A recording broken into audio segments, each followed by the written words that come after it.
Assalamualaikum warahmatullahi wabarakatuh. Kali ini saya mendapatkan sebuah informasi terbaru dari Menteri Pendayagunaan Aparatur Negara dan Reformasi Birokrasi Republik Indonesia, yaitu tentang keputusan Menteri Pendayagunaan Aparatur Negara dan Reformasi Birokrasi Republik Indonesia. Nah, ini yang harus digarisbawahi ya Bapak Ibu. Nomor 634 tahun 2024 tentang kriteria pelamar pada seleksi pegawai pemerintah dengan perjanjian kerja bagi tenaga non-ASN yang terdaftar dalam pangkalan data BKN tahun anggaran 2024 ya Bapak Ibu. Nah, mudah-mudahan ini bisa bermanfaat bagi Bapak Ibu ya. Nah, ini dengan rahmat Tuhan Yang Maha Esa, Menteri Pendayagunaan Aparatur Negara dan Reformasi Birokrasi Republik Indonesia menimbang ya. Silakan baca sendiri. Saya akan bacakan poin yang sangat penting ya. Pentingnya ya, mengingat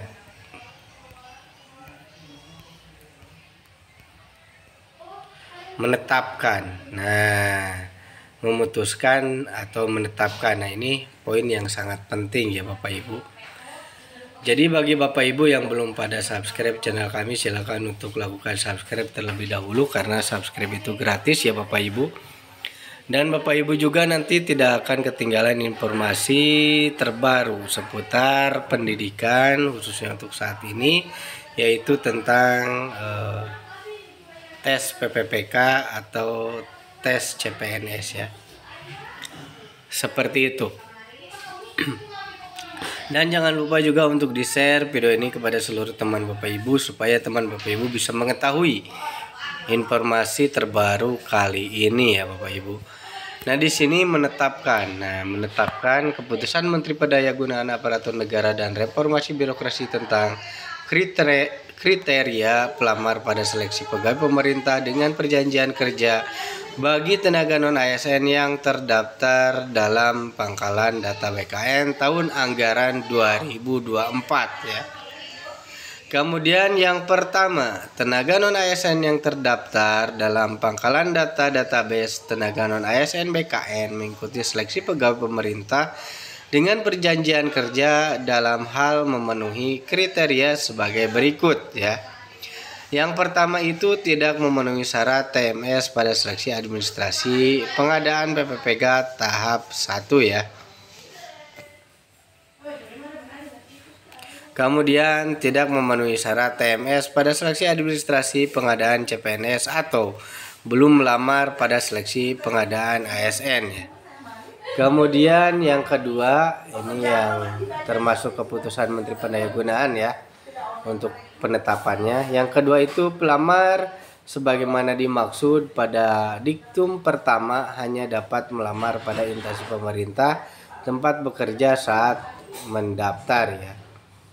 Kemudian ketiga, pelamar sebagaimana dimaksud pada diktum pertama melamar pada jabatan sebagai berikut: pengelolaan umum operasional, operator layanan operasional, kemudian pengelolaan layanan operasional atau penata layanan operasional.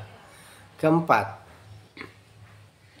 kebutuhan bagi pelamar sebagaimana dimaksud pada diktum pertama diusulkan oleh pejabat pembina kepegawaian PPPK kepada Menteri ya.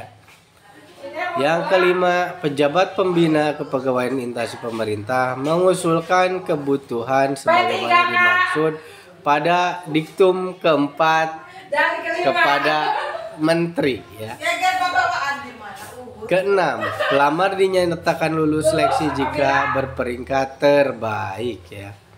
Kemudian ketujuh, dalam hal jumlah pelamar yang telah mengikuti seluruh tahapan seleksi melebihi jumlah penetapan kebutuhan, pelamar diangkat menjadi pegawai pemerintah dengan perjanjian kerja paruh waktu ya, seperti itu.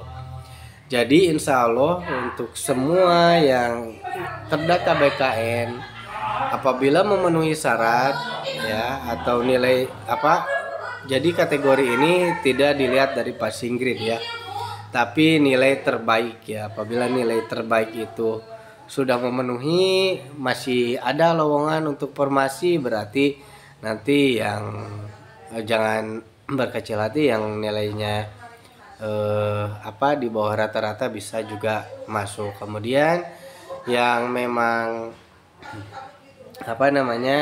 di bawah juga jangan khawatir, maksudnya bukan seperti itu ya. Jadi intinya apabila formasinya masih ada, baik nilainya besar ataupun kecil, itu akan diangkat menjadi penuh waktu. Kemudian apabila formasinya sudah penuh, itu masih tetap dapat NIP, yaitu menjadi paruh waktu ya, atau bisa jadi PPPK tetap ya, seperti itu. Kemudian ke-8, kebutuhan sebagaimana dimaksud pada diktum ke-7 diusulkan oleh pejabat pembina kepegawaian PPPK kepada menteri ya.